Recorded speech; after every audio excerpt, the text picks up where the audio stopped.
Thank you, Stefan, for inviting me to this conference, and I'm very pleased to present my latest research result. And thank you for rescheduling my talk. I was wondering in the morning, I have only 15 minutes, 10 minutes. So finally, you gave me a chance to talk in the afternoon. Thank you for the reorganization of my talk. Sorry, we worried. Well, I'm teaching at the Dosha Business School in Kyoto, Japan, and we created an English MBA program last year, and one of the main core course of our new English MBA program is Green MBA program, which I am directing. And I was just thinking that monetary reform have to be one of the main core subject of my new sustainable and green business. So that's what we are thinking. So in this way, our business school will provide different perspective of sustainable business. Well, I have a little bit cough, so maybe I have to apologize before I got more coughs. So let me start with my very simple background. I have been working on this system dynamics modeling since 2004. And so this is a model I started creating, starting with the model in New York. This was starting a research paper of my modeling in my macroeconomics, because I use system dynamics to model the financial statement, which consists of balance sheet, income statement, and cash flow statement. So if we use system dynamics as a modeling method, there are no way to distinguish those three accounts. So all have to put in together. This is how system captures. So with this research on double booking accounting systems, I started a series of macroeconomic modeling. And meanwhile, today's paper is based on this modeling, and I'm going to present the whole complete model of the idea of American Monetary Act on this month, which probably I'll do it next year, which include all trading relations. Okay, so he's the founder of the system dynamics at MIT. He is currently around 90 years old, but still he is very active on our mailing list. So I met him in the year 2005 while I'm doing my series of macroeconomic modeling, because someone told me that macroeconomic modeling has been already underway by Professor Jay Forrester, and I have to meet him to figure out whether my method is the same or different from what he has been doing. Actually, he has been developing American national model since 1980s, and the equation is now more than 3,000 equations, but it never got completed yet. So this is the situation, and I found that my method of accounting system dynamics, which I'm going to explain very briefly, is totally different from his method. So in this sense, my macroeconomic modeling is the first macroeconomic modeling based upon accounting system dynamics. So this is the situation of my research. So this is a macroeconomic system overview. So I took central bank and banks, consumers, producers, government, and foreign sector. But in my paper, there is no foreign trade yet. So I'm trying to model how those sectors make transactions. So to record transactions, I used a system dynamics method. So I understood that you have totally different background and may not be so much familiar with system dynamics. So system dynamics is a very, very interesting tool of modeling, which could be applied to elementary kids, to the rocket scientists. So you can't believe that the same model can be used for all different kind of levels and with many different kind of background. As a matter of fact, system dynamics society consists of the researchers and people with a background of economics and business and ecologies and philosophy, political scientists, and K through 12 educator. So all different people with different background come to system dynamics society. They use the same tool of system thinking and system dynamics. So in the same way, you come here with the same shared vision of monetary reform. So in this sense, the system dynamics could be very appealing to your analysis. That's what I hope in my presentation. Okay, idea is very simple. Yes, with this one. This is Japanese. Oh, it's want to go.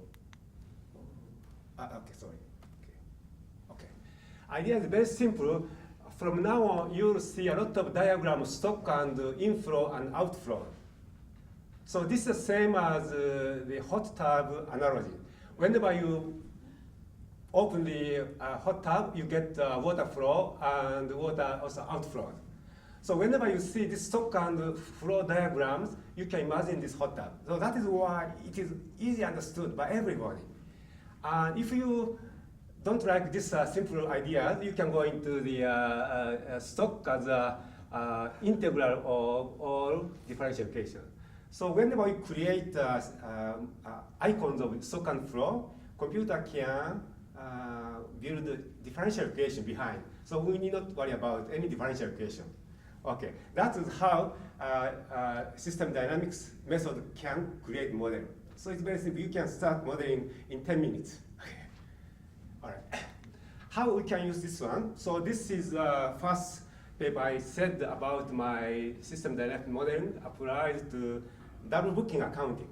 So accounting consists of asset side, balance sheet consists of asset side and liabilities and equities. All items in the balance sheet have to be a stock in system dynamics terminology. And only stock can be changed by inflows or outflow. Suppose if this is a cash which you have at your bank, then savings becomes the savings increase your deposit, and expenditure also reduce your money at the bank. So this is how we model the dynamics of stock and flow. So it's clear to everybody. All right. So how we can use this model? I just like to show very simple models. So all transactions in a macro level have to go through the financial statement. Whenever you make transactions, you change your personal balance sheet. At the same time, the partners of your transaction also have to change his or her balance sheet. So this is the simplest macro models I created. It consists of three sectors: central banks, and commercial banks, and non-financial sectors. And each sector have asset and debit and equity, but equity is not appearing here because there will be no interest income here. This is the simplest one. So I think most of you are familiar with the YouTube video Money as That. I assume it's Money as That. It's very interesting cartoon, and I repeatedly watch. And exactly the story can be explained by this simple diagram. In the beginning, people have, say, 200 ounces of gold as asset. Then at the same time, the equity is 200 of gold. Then one day, they thought it's not safe to keep gold at hand, so they brought gold to goldsmiths. So goldsmiths kept gold in their board, and instead they issued goldsmith note. And goldsmith notes are now brought to the owner, and they start using goldsmith note as currencies. So in the same way, that goldsmith note increases the equity. So always equities and asset, this balance. So now people start using gold certificate instead of real gold.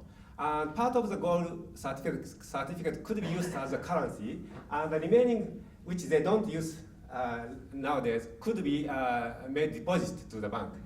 Actually, bank entice the money in exchange for interest, but in this model there will be no interest yet, because this is the simplest starting macro model.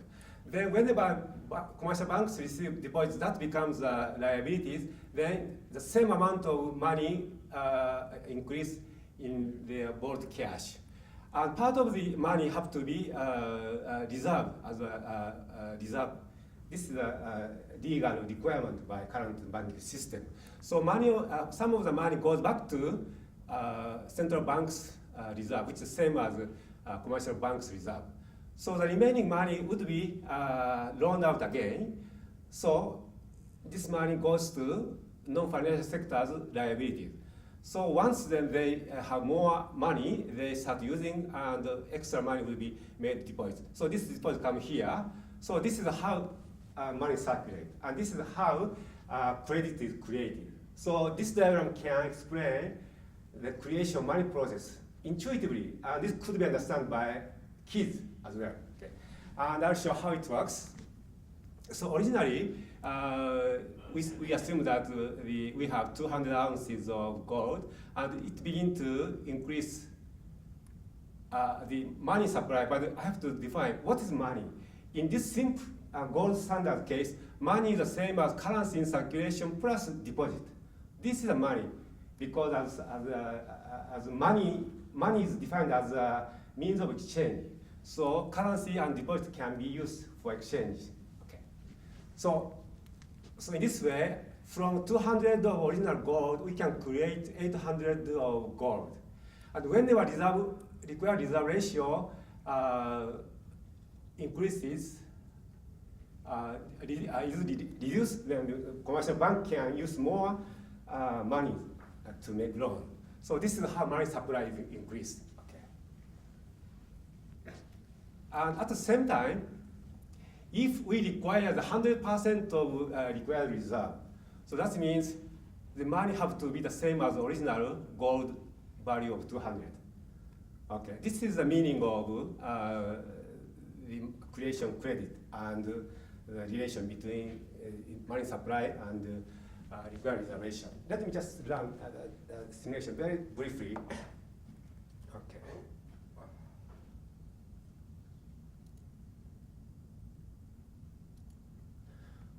Well, here is the same diagrams.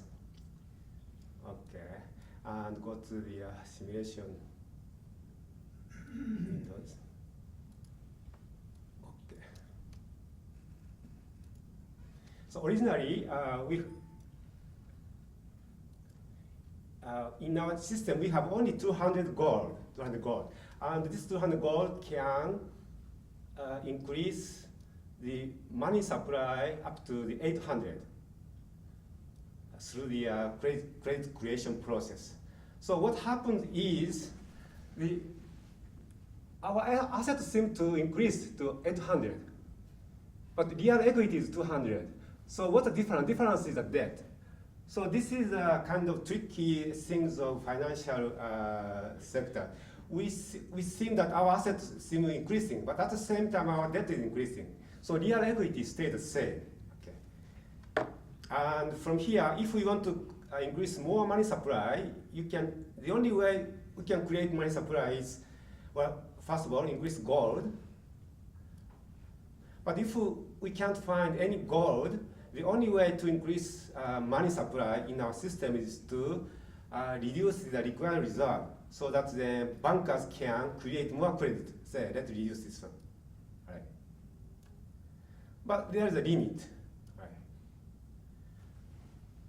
So under gold standards, there is always a limit of money supply. We can't go further. Of course, if consumers decide not to use for circulation, probably they reduce the cash holding ratio. That increase, but still there are some limitations. So this is a basic idea of gold standard. Gold standard system cannot provide money beyond a certain point. So that's the thing we have to understand by this simple macro models.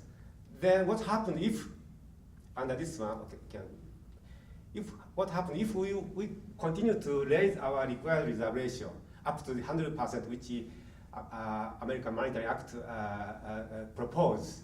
Okay, let's keep increasing the required reserve ratio. So 90%, original 10%. So with 100% required reserve, all money you can create is just 200, same as gold. Yeah. Okay.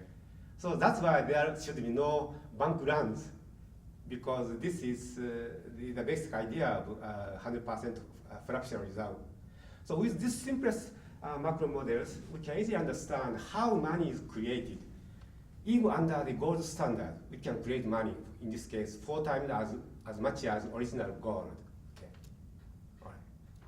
So you can easily play around with this one, and you can come back to a model and you can talk with your kid how money is created. If you really like to run this one, okay, you can also run the game.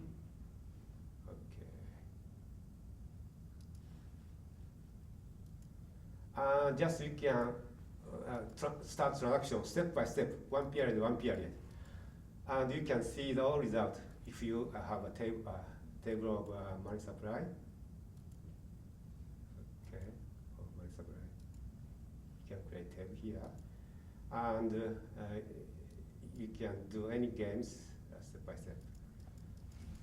Okay, so this is how we understand creation process of credit, which is a kind of tedious subject for a macroeconomics student, but it can be easily understood by kids using this one.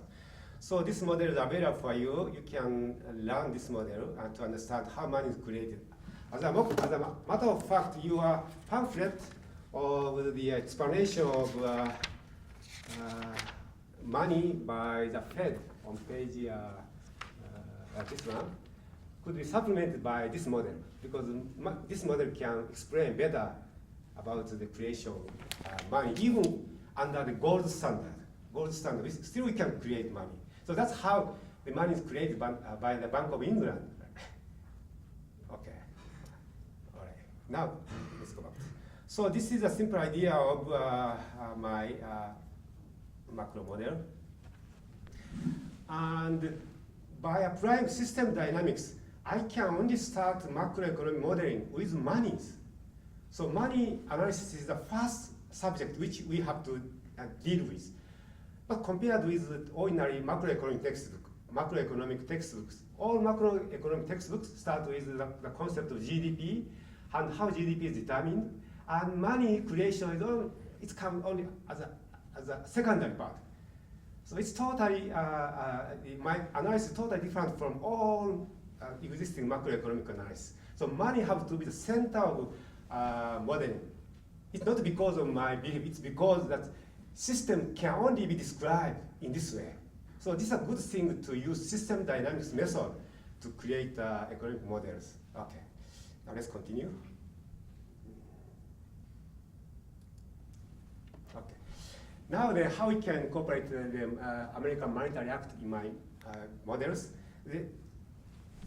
To create model, we have to have a clear understanding what is money. So I need not to explain because you are an expert of this area, but to be honest, the money consists of the so-called high-powered money or the tangible money. Tangible money is just banknotes and coins. Those are the only money we can feel with our hand. And additional money is just digital numbers. And all those three monies are added up to so-called money supply. Of course, there are a lot of different types of savings, so we can classify M1, M2, M3, but it doesn't matter to understand the basic point of money. So money are only three: note, coin, and digital numbers.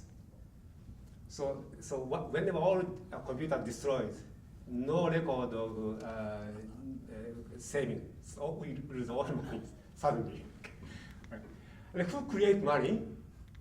Well, actually, the note is created by central bank, and coins are created by the government. So those two are just they are created by government and central banks. And who create device? Obviously, commercial banks. So those three players are creating all money we are using in our economy. So under current system, money as debt, or we say the money out of nothing or thin air. This is a coin. This is the terminology coined by Keynes. Are created in this way. Okay. So to make a little more precise, this is a balance sheet of central banks. And we just talked about gold standard, but in addition, there are other ways to increase money. The other way is when commercial banks come to borrow money, central bank just type the number and put into reserve. Just type keyboard. Then that creates money. But to increase money, commercial banks have to borrow money. If then they don't come to borrow, the money cannot be increased, even under this debt-free system. So who can be the big borrowers? Of course, government. Government borrow monies, and central bank just purchase government securities in the open market operation. Whenever central bank buy securities, that increase the monetary reserve or currency. We call it monetary base, high-powered money. Okay. So that means if there be no borrowers, even though central bank has the power to issue money, money cannot be issued. So that is why we call this is money as debt systems. And who can be the constant borrowers?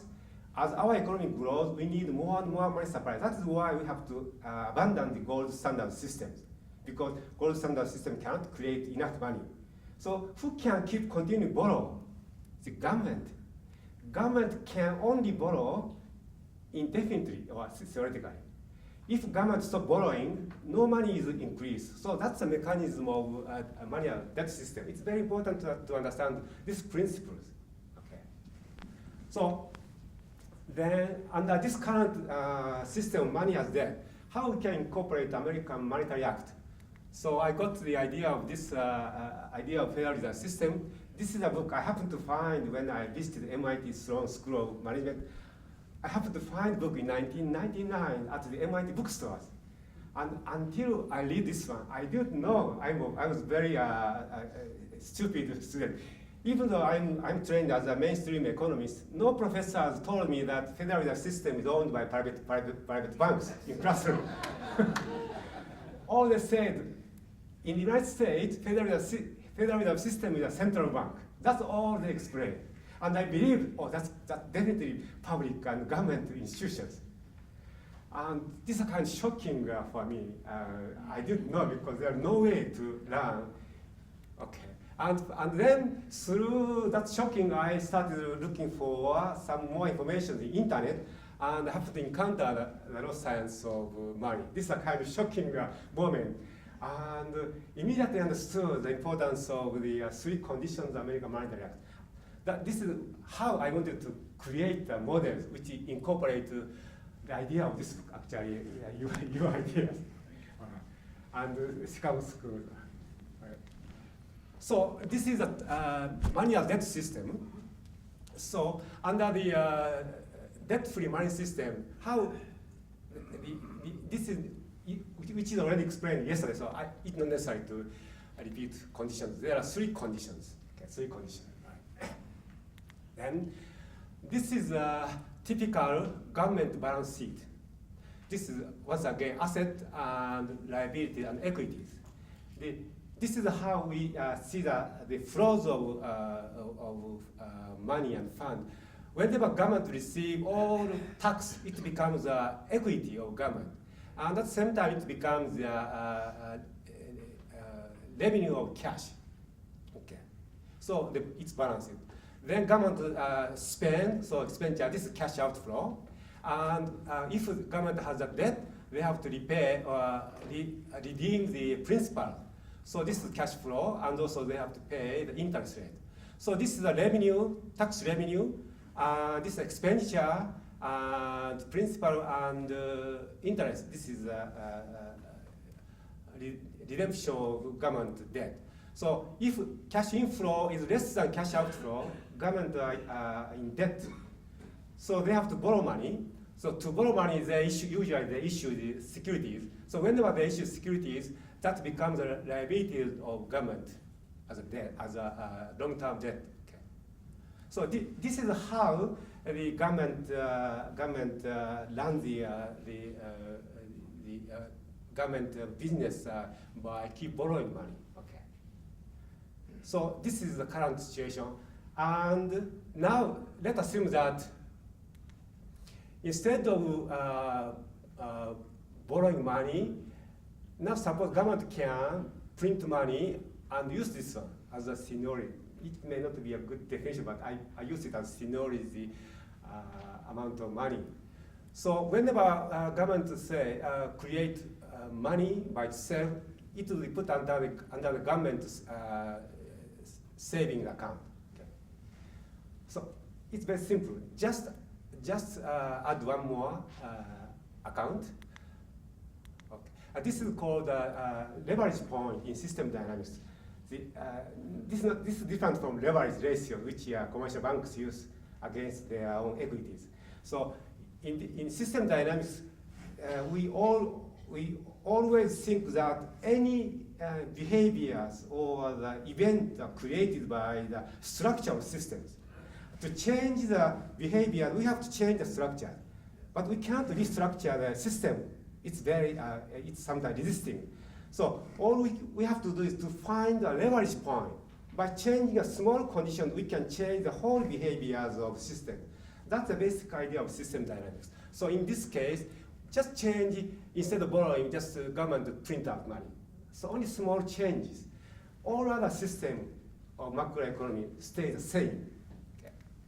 So for the banking, for central bank account, but I call it public monetary administration instead of central bank.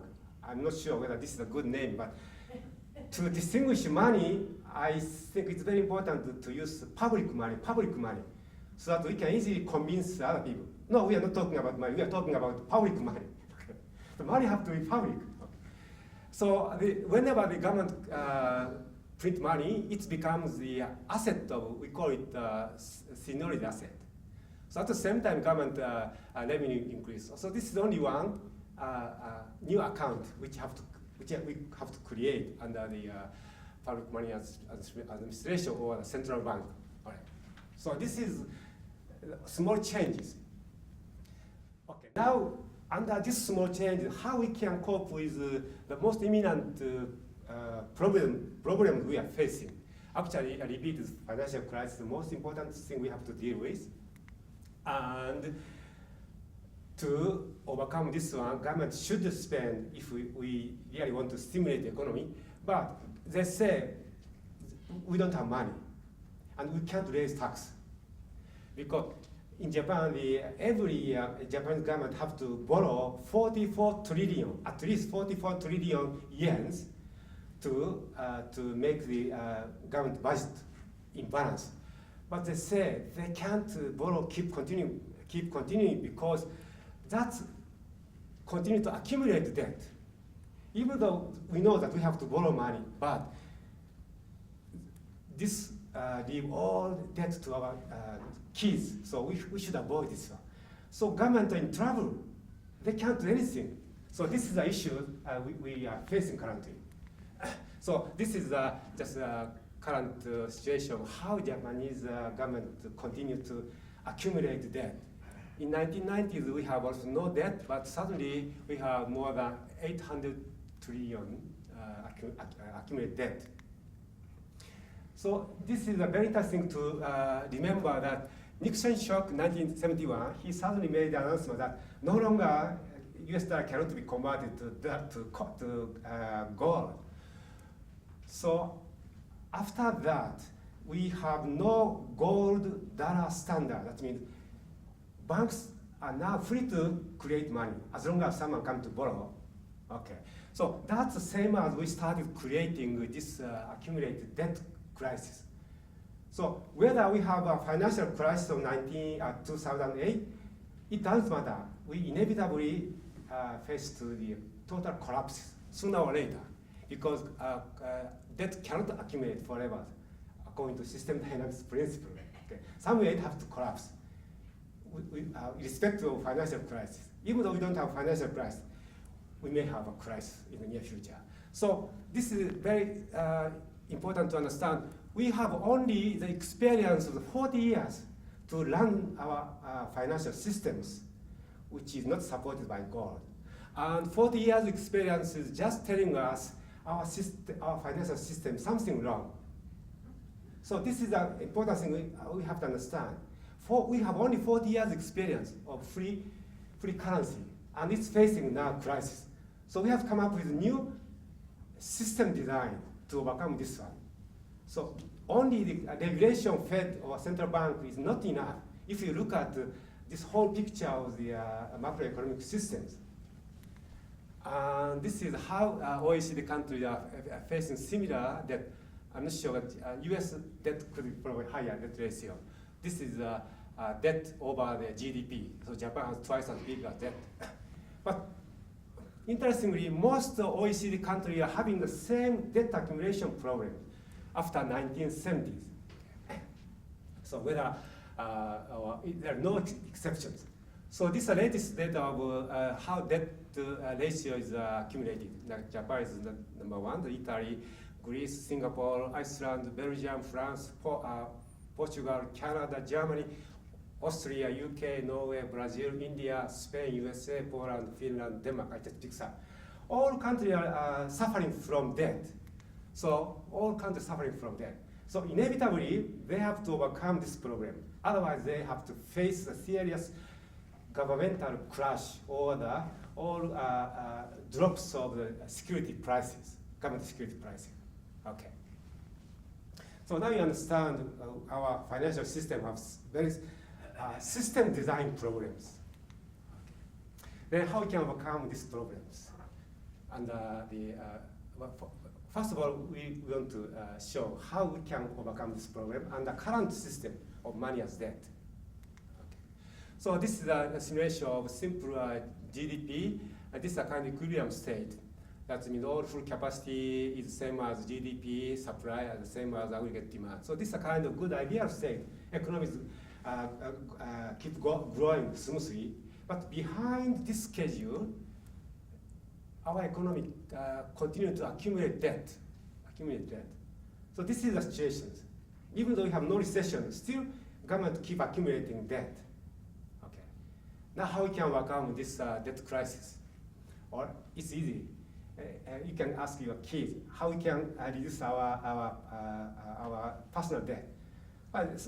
Spend less or make more money. So government have to spend less or they have to raise taxes. That's the only way. There are no other way to reduce this debt. It's very simple. Then we can, if we government spend less, we can attain this kind of stabilized debt ratio. This is required by EU countries, about 50% of GDP. All EU members have to comply with this one. So Greece is very struggling to attain to this one. So we can attain this stabilized debt ratio by under current systems. In our model, we reduce spending by 9%. But this is not costless. Actually, whenever we spend less or we raise tax, we have to face a recession. So we are in a recession, we want to stimulate the economy, but we have to also reduce the debt. But to reduce debt, we have to spend less, that causes another recession. So kind of dilemmas. So current macroeconomic system of debt is really the dead-end systems. That's how I understand the current macroeconomy. Okay. Now, hopefully, we can overcome this dead-end systems by introducing the debt-free money system. Okay. So it's very simple. Whenever government starts printing money instead of borrowing, all debt is reduced. I'll show, if we have time, I'll show with simulation. Also, by changing into the government printing money system, we can reduce. And at the same time, our economic growth becomes higher. Okay. So we can lower the debt, and actually we can liquidate all debt completely. At the same time, we can attain higher economic growth. These are fantastic new systems. We have to propose. Okay. But as long as my simulation tells me. And by introducing the American Monetary Act, there will be no inflation cause. So this is the recessionary case whenever we reduce debt under current system. This is the price level whenever we introduce the American Monetary Act. So actually, inflation is not created as long as simulation model is concerned. So no inflation is created. Okay. So it's a good thing, right? We can reduce debt and we can attain higher economic growth and no inflation is observed if we introduce American Monetary Act. So it's very convincing. If some economists who really are suspicious about this result, I can let them run my simulation model. It's based on the Keynesian or neoclassical idea of macroeconomics, which they believe. So there's no way to refute my result as long as simulation is concerned. Okay. But still, many people say, well, still, government is so powerful, we can't let government print money. Eventually, we have inflation. I talked with a couple of people in Japan about the idea. All reaction, no way, we have inflation. Okay. Then I said, you can't trust government? Well, I don't know. In Japan, many people still like to trust government, but in the United States, very few. And that's why we have a media to watch government all the time. But in the United States, this is a typical case which is explained in all macroeconomic textbooks. Before the elections, politicians want to stimulate economies. We call it political business cycle. So if government has the power to print money, there's no way to avoid inflation. That can be all right, acceptable, okay. Then the question, can we trust a privately owned central bank? That's an alternative question, right? If we can't trust government, we can't trust central bank. No way history of economic crisis prove it, right? Okay. So the question is, who we can trust? Instead of who we can trust, so what can be trusted? Okay.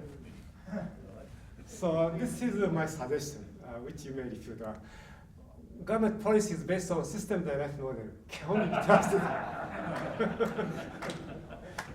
Because we can share the all point of argument in the models. And whenever they don't like the idea, we can let the idea in the model. So we can just work on the model. System dynamics model can be open to anyone. So this is a good way we can just use system dynamics. Okay. So this is the second point. So I move quickly. Instead of running simulation, simulation will be probably offered tomorrow's session. So under the American Monetary Act, I just created recessions intentionally. This is a kind of recession. This is how economic grows without any problem. So we have a kind of this GDP gap. Whenever we have GDP gap, since the government can print money, we can print money and distribute. So for the infrastructure or the green business or the education, whatever purpose, we can print money and without causing inflations. As long as we are in a state of recession, government can freely use their money without suffering from debt. So government has a free hand of stimulating economy. So this is a very good thing. This is a third condition which Stefan emphasized. So this is how the third condition works for the recessionary situations. Okay, but only when we are in an equilibrium state. And if we mistakenly put more money into circulation, of course we create inflation, and we have a negative recession. So this is the thing we have to avoid. So how we can avoid this one? Actually, this is how a political cycle is created. So government have to be very, very skillful enough not to create inflations. So how we can attain this one? So this is my suggestions. Whenever government experience more than say 8%, this is the number I picked up from your book. It could be 5% or 4%. It could be decided by the Congress. Right? Whatever inflation rate, if inflation rate is above or below, that means deflationary, more than 8% of deflationary state, then we force the head of the central bank or public money administration to step down, or the whole government is replaced with. That's the thing I really like you to put in your monetary act, because from the system dynamics point of view, it's very important to bring the stabilizing feedback system into a new system. So if this kind of feedback system is clearly stated in American Monetary Act, then you not worry about. Whenever there are no way to be misled, because we can easily point out if we have inflation. No. If we have inflation rate, we can ask the head of the public money administration to step down. So this is the important feedback mechanism we have to incorporate into the American Monetary Act. Okay. And so my conclusion is so it should be worth being implemented. And we have nothing to lose. And as I said, 99% of people have nothing to lose. Only 1% of people may lose something. But 1% people may be saved because this system is very sustainable. Also, it may save themselves. So we can convince them. So this is the latest result I just obtained from latest simulation. And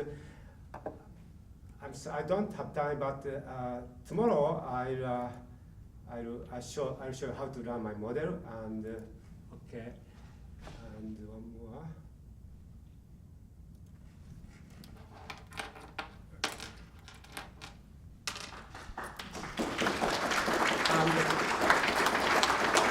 Tomorrow, instead of tomorrow, I'm going to provide the whole my macro model, which I'm currently writing as a draft. So 350 pages, all macro models, which consists of all my papers, as well as all macroeconomic models, which you can learn freely. And I put all information about how to run free shareware. So also I put the free software. So you can, on the spot, install software, and you can start running all macro models.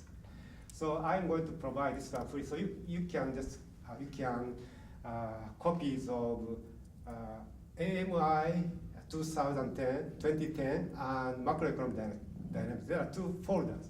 So you are free to copy, and you can read, and you can learn the model, bring questions tomorrow's session.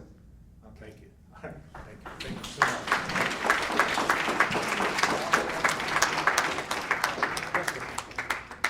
Can you take some questions if we have any?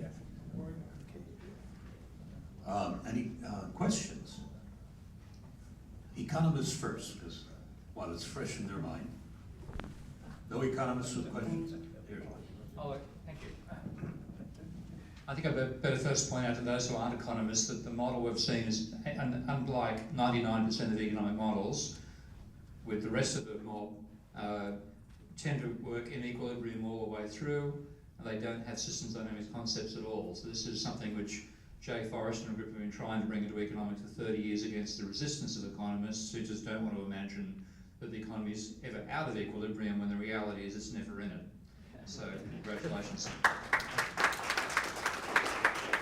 The one thing I differ on, and we talked about this beforehand, is the actual underlying mechanism of money creation in your model is still the money multiplier concept, which empirically is not the way money is currently created. So I look forward to seeing you revising the model to have endogenous money creation as part of that and see how the system behaved in that situation. Okay. Well, my model is still a kind of more a simple stage of development. It's not fine-tuned yet. But good thing is we can bring any ideas to this model, and any assumptions, any conditions we can put into this one. Then we can create better models. And currently I'm developing a Japanese macroeconomy based upon this one. If you are interested in developing American macroeconomy, I can provide all my model and you can bring data and you can run simulation. A good thing is this software have all optimizations. So whenever we put all data, software itself can find out the optimal values to fit into the data. So it's, in a sense, it's open to any ideas. Tommy Gregory, with the Agriculture Department.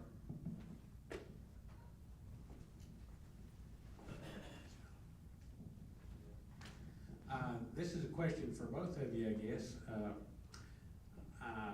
My question is, was there ever a time when the creation of money actually followed the fractional reserve?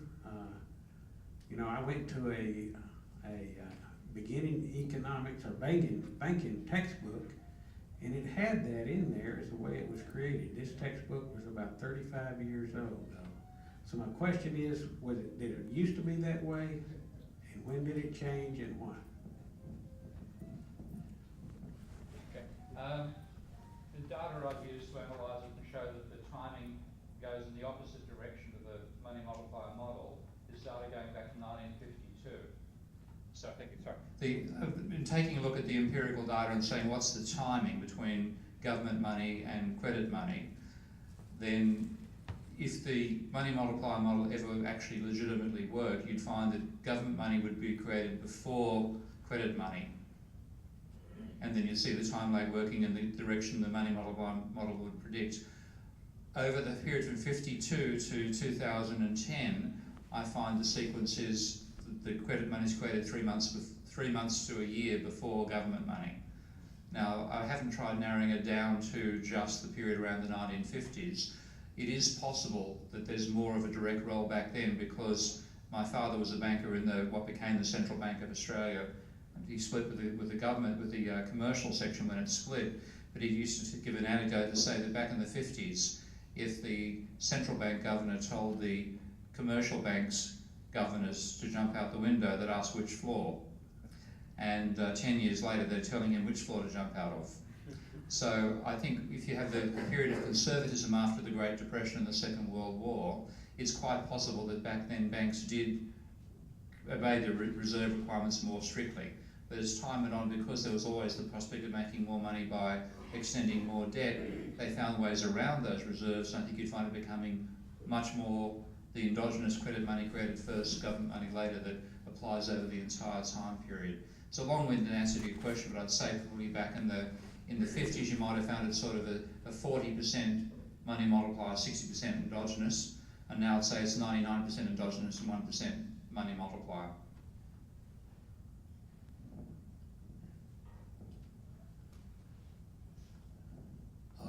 Dr. Kuma? Yeah, I just have a question, not just to the speaker, but to anybody who might be able to answer it. We are going to have a panel on this tomorrow with Professor Keene, Professor Yamaguchi. Okay, I'll wait until That might be the better time.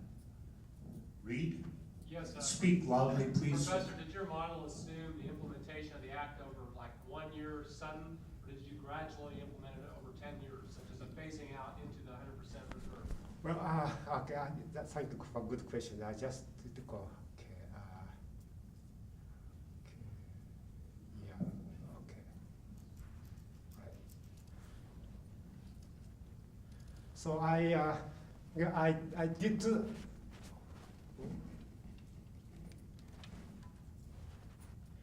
two simulations. Okay, this shows that the line 3 shows that we have a gradual increasing the fractional ratio from 10, 20, 30% in 10 years. But, oh, okay. What's wrong?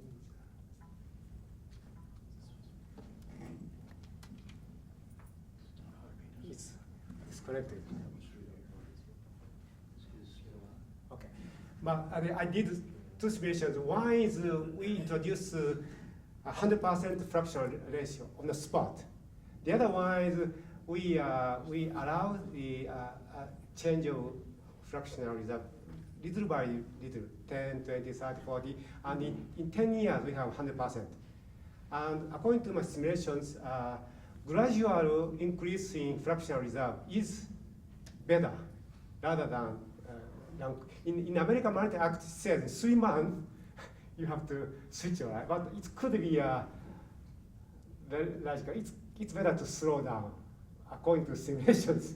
But Well, yeah. We are always open to suggestions. The American Monetary Act is not set in stone. Even after it's introduced into, as a bill, the discussion continues, and we don't expect it to be passed very quickly.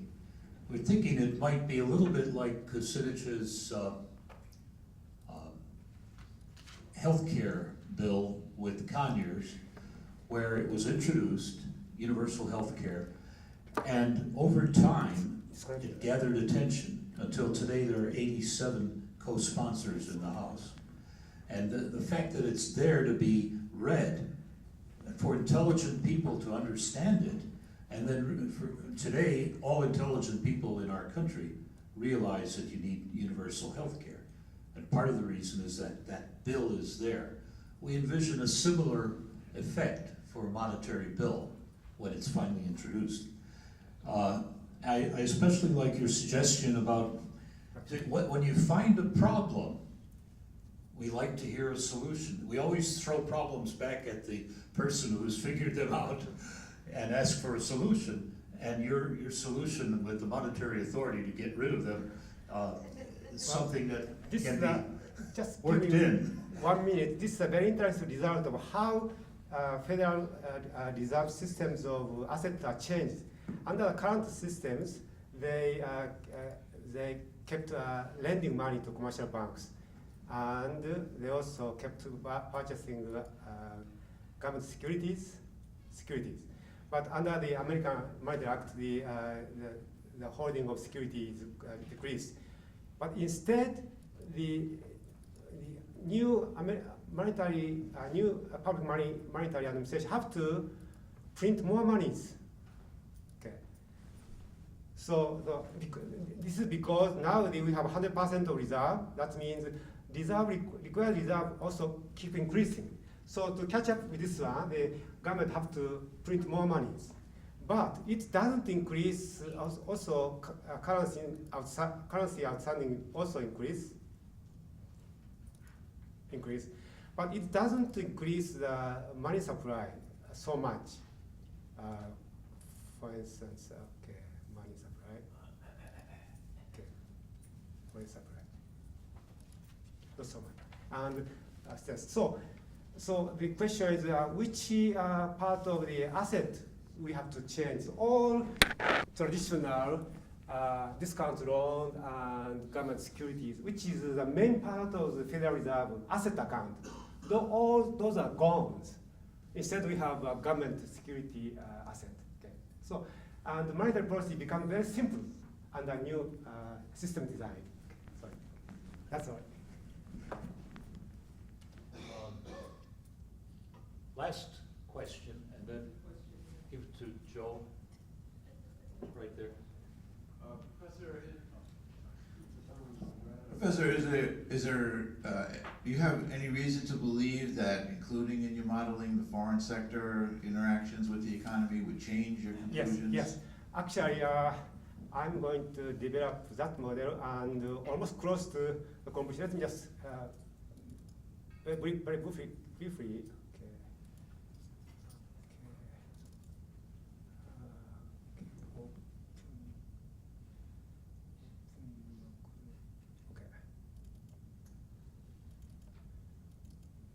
this is a chapter which I didn't include in my draft. Okay.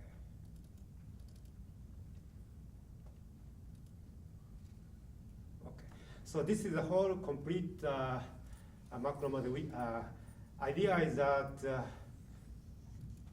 instead of one macroeconomist, we created two similar macroeconomies, say Japanese macroeconomy and American macroeconomy.